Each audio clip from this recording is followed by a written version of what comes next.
Hello everyone, it's Dragana at Saacibo. Welcome and welcome back to my channel. In the previous video, we had so much fun. We've altered some plain buttons such as these using nail polish and created some of these. Love them. I call them marvelous buttons. In today's video, I won't be making anything. I simply want to share with you my favorite ways of using buttons as embellishments. We all know buttons have a purpose, they have a function, but they can also be very decorative. And today I'm going to cover that, and I will try to give you as many examples as I can of the items that I've decorated with buttons. So this is going to be a junk journal inspiration video or button inspiration video, whatever you want to call it. Let's just dive into it. Buttons come in different shapes and sizes. These are the most common ones, just round with 2 or 4 holes. Buttons also come in this shape. These are called shank buttons. They have this hidden hole at the back. I'll just show you some more examples. Love these plastic ones. I love using these for journal closures. They can also be in this shape. These are called toggle buttons. Okay, they're long, they have 2 holes. I happen to have some made with wood. Buttons can also be classified by the material they're made of. Before the invention of plastic, I think most of the buttons were made out of wood, such as these ones. Okay, I have some examples of buttons made out of metal. Love these ones, so cute. And then of course you have your standard buttons that are made out of resin or hard plastic. They're very durable and they're most common.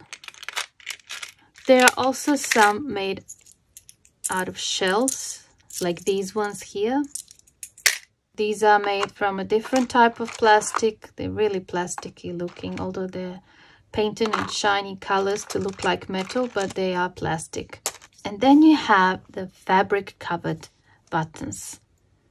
I love creating these with little scraps of fabric left from other sewing projects. So apart from these types of buttons that you can buy, you can also make your own. I've seen someone on Instagram create buttons with avocado pits. I don't have any because I haven't tried making them. I will one day when I collect enough of avocado pits. But I think that's a great way to use up those pits and create beautiful, unique buttons. We crafters also love to make buttons with just paper. I made this bookmark with paper buttons. Okay. I have used my Sizzix die cutting machine with these dies to cut little buttons from scraps of paper, and then I have laminated them. Love this bookmark. Great idea to use up little scraps of paper. If you don't have Sizzix machine or these dies, don't despair. A simple 1-inch punch will do the trick. And to help you with that, I have created another freebie for you.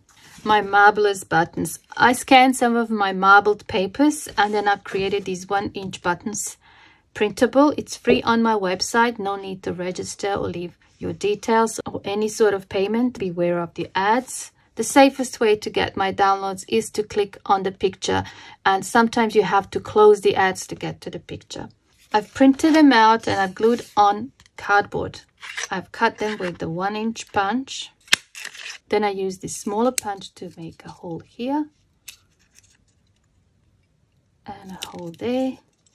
And then I used one of the barbecue sticks just to make it a little bit bigger. Okay, beautiful paper or cardboard button. And then I've added some clear nail polish on top, and here I've added some glitter nail polish on top.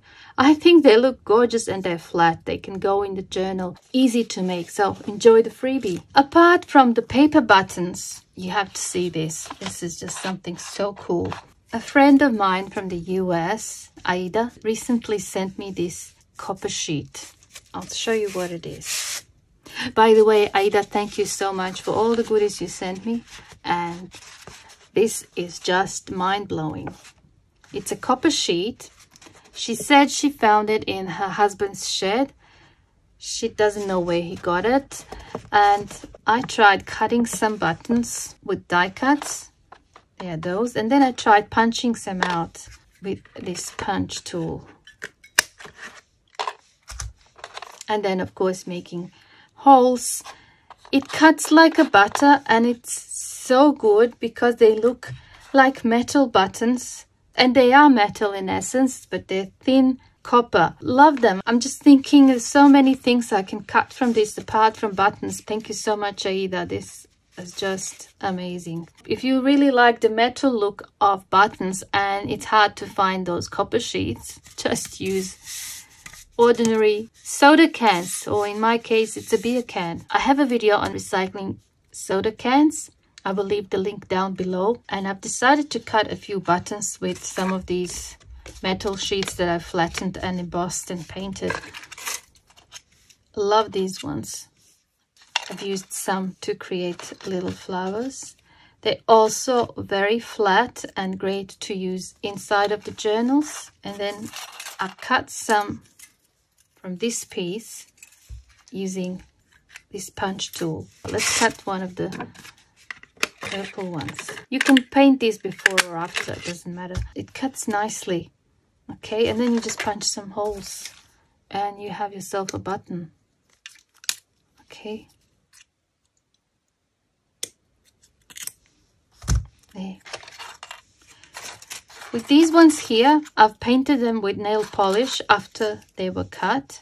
I used black nail polish here, purple here, and red there. And then I've added some finger wax in bronze or gold on top. Love these little ones. Here's one used to make this grungy looking flower. Love this flower. I've actually tried the marbling technique on that one. Okay. Apart from making the buttons yourself, you can also alter the buttons that you already have, like we've done in the previous video where we marbled buttons with regular nail polish. Apart from marbling your buttons, you can simply paint them. I've done a video on altering buttons a few years ago. I will leave the link down below. I love using these on projects that are not going to be washed, of course. They're not really meant for using on your clothing that is going to be washed and dried repeatedly. Apart from marbling and painting your buttons, you can also decoupage napkins or other pictures and papers on your buttons. I have an example here of sewing pattern that was decoupaged onto this button. This here is a napkin. Here we have a book page and a little picture of a butterfly, and that is a napkin too. I've shown that in that other video on altering buttons from 3 years ago. You're welcome to check it out if you haven't seen it already.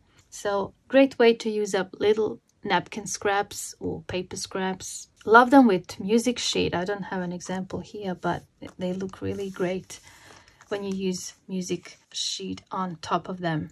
Okay, let's now take a look at all the different things we can embellish with buttons, and that's my favorite part. I will show you a lot of examples, and some of these techniques you probably use already, especially if you were doing junk journaling for a while, and some might be new to you. Anyway, I'll share all the ones that I love. Before I got into junk journaling, I was very much into sewing. And apart from using the buttons for what they were meant for, I loved adding them to projects as a decoration. Here is one example of the little pouch, and I've added these colorful wooden buttons to create this little picture. Buttons here have purely decorative role. The same here. The buttons on this bag have purely decorative purpose. I've used some snippet rolls to decorate, and it's made with recycled jeans, obviously. On these projects, on the other hand, the buttons have a purpose, like that one, to close this brush roll. They serve as a closure here as well. Okay. Some of you who've been with me from the start, you would probably remember an early video of mine where I created these bookmark pouches. They're bookmarks, they go on the cover, and they can also hold glasses or your phones or pens and whatever you want. And I've used my altered buttons as closures. There's the one with music sheet. That's the decoupage napkin. That one was painted, and that one was painted with nail polish, I think. I keep my glasses in. You can see that it's been used a lot.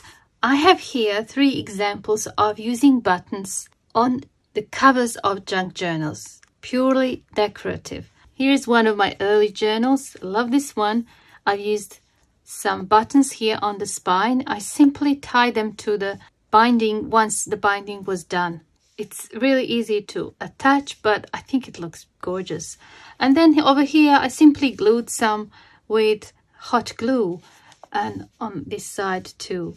I really love the retro look of this journal cover. And then over here, I've used it to create this effect. And now that I think about it, it almost looks like letter S.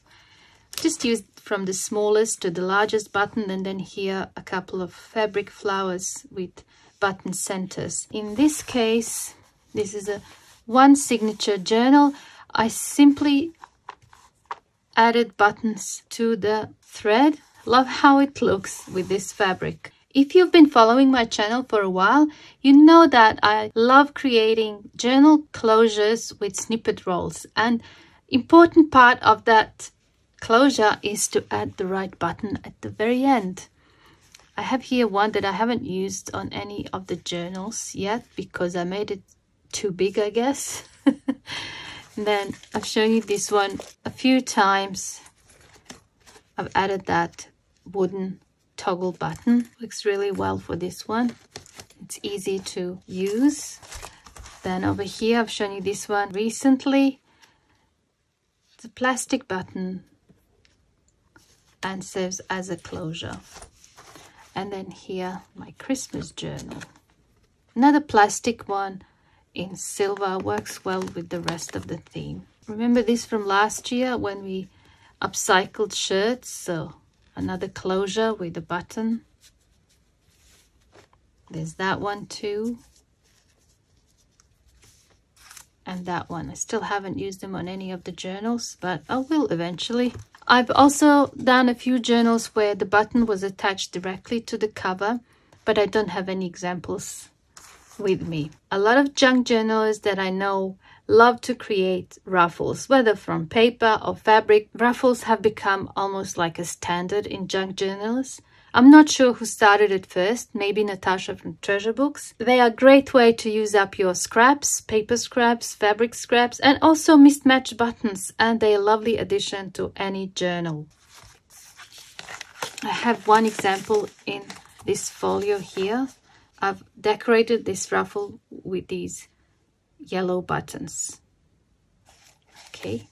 I love creating my own stamps, and whenever I see something that can be used as stamps, I just have to take the opportunity, and buttons are no exception.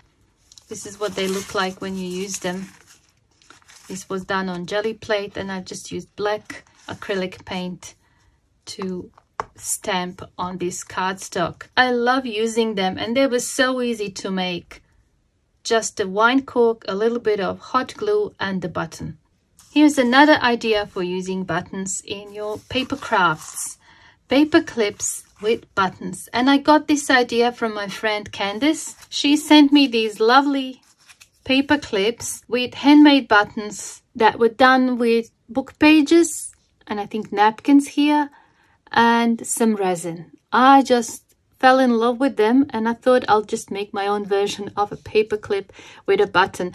Thank you, Candice. Love them. Love the little paper clips. And I had to make a few with my latest Marvelous buttons. I've done a few with the altered ones, but I thought, how about if I make a few with those marbled buttons? There's that one. It's quite large. A few smaller ones. Love that little one. That's the one made with just 2 buttons. Glued back to back.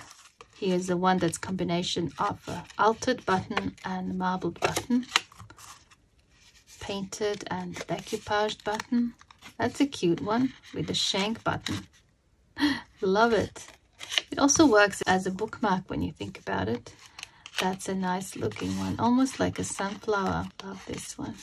Anyway, you can make lovely paper clips with your buttons. I just love making flowers. A lot of them have the button as the center, and I love using buttons that are unusual or the buttons that are altered in some way. Although some look really nice with the regular buttons that you just buy. For example, that one there and these ones. These are actually Christmas tree decorations I've done last year. I love that video. I will link it down below. And I've used buttons to hold the pieces together.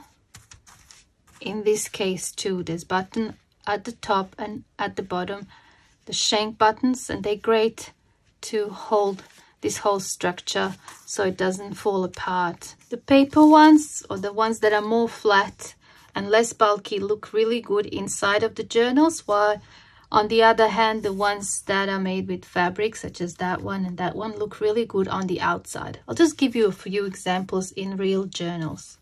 Here's one yo-yo flower with an altered button in the center. Then over here, I've used these buttons as the closure for this journal cover. Here as well, big shank button, love this. This one has a lot of examples of buttons as decoration. Here with these yo-yo flowers. There's one paper flower with a button here decorating this pocket. There's one that's decorating this tag. Actually, two buttons that hold it all together.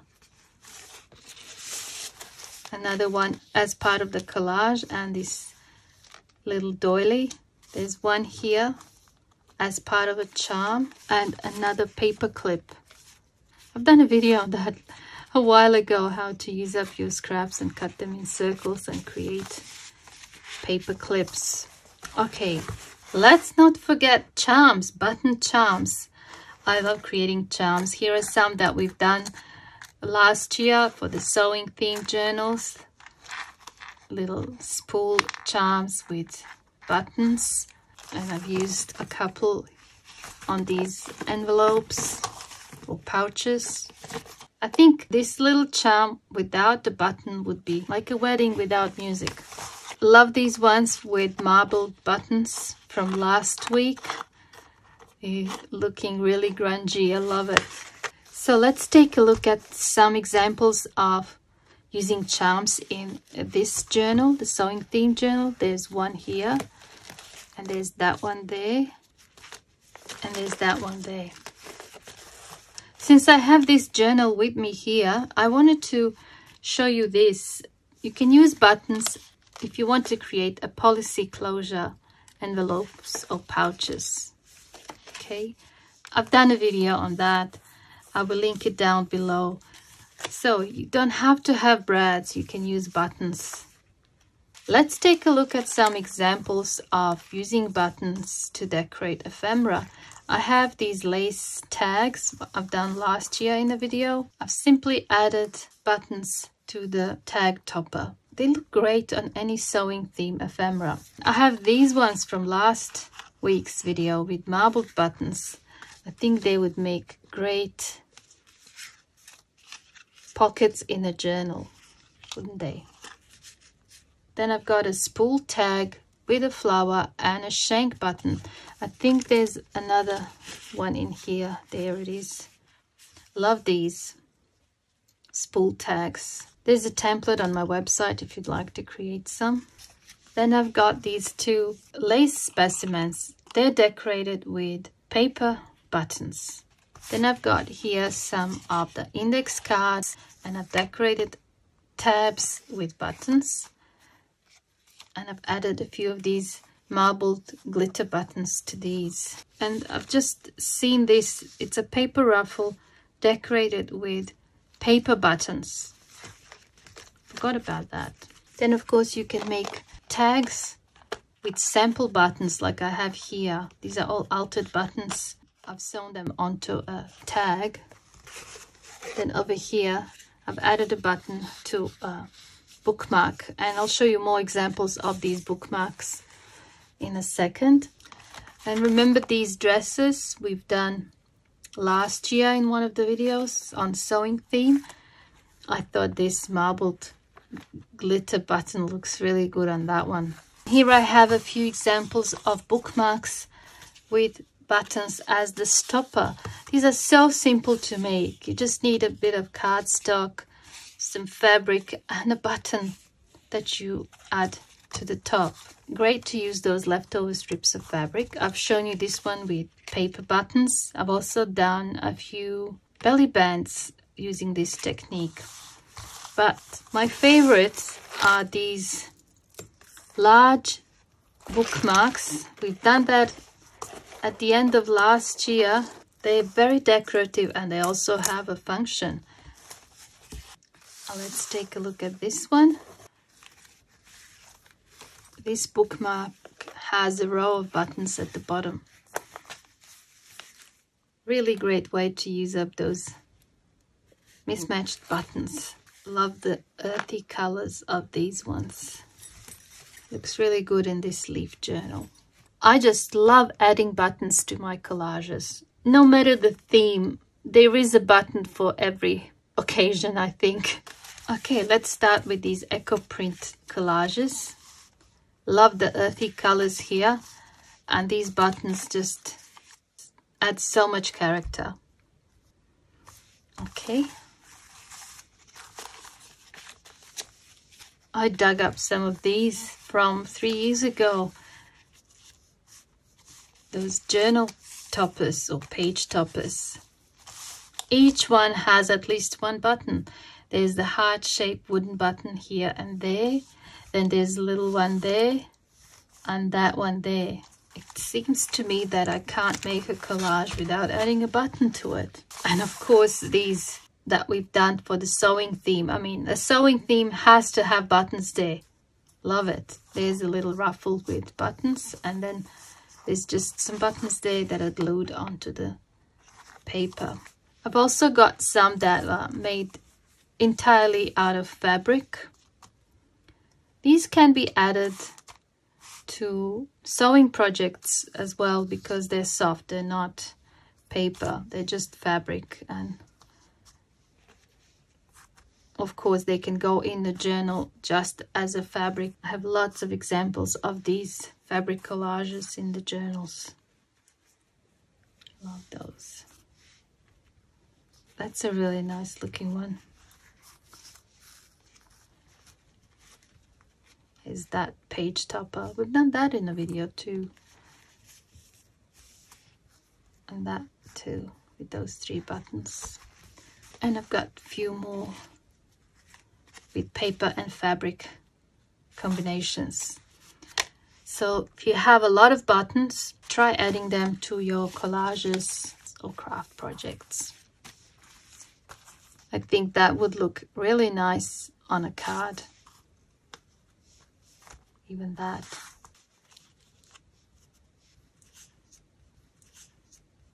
I just want to show you an example of that collage in the journal. I've turned it into a pocket here, and look at these.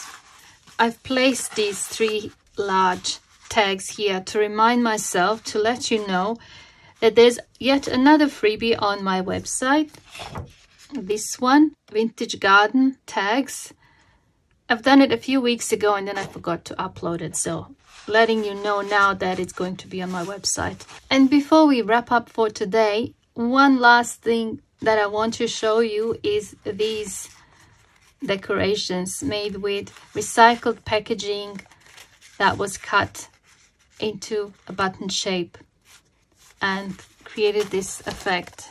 Okay, this can be done on a large scale if you, for example, want to create wind chimes or screen doors. Doesn't have to be junk journals, can be just general crafts.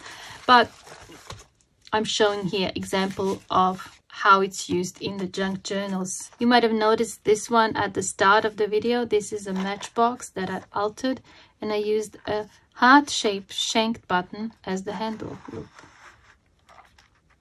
And I stored more shank buttons inside.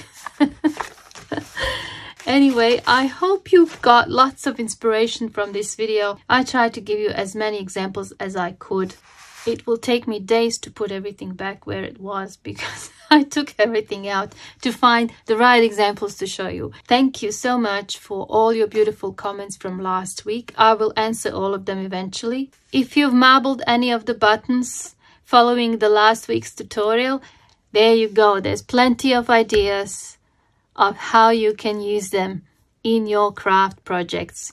Thank you so much for watching, and I hope I see you soon in the next video. Bye for now.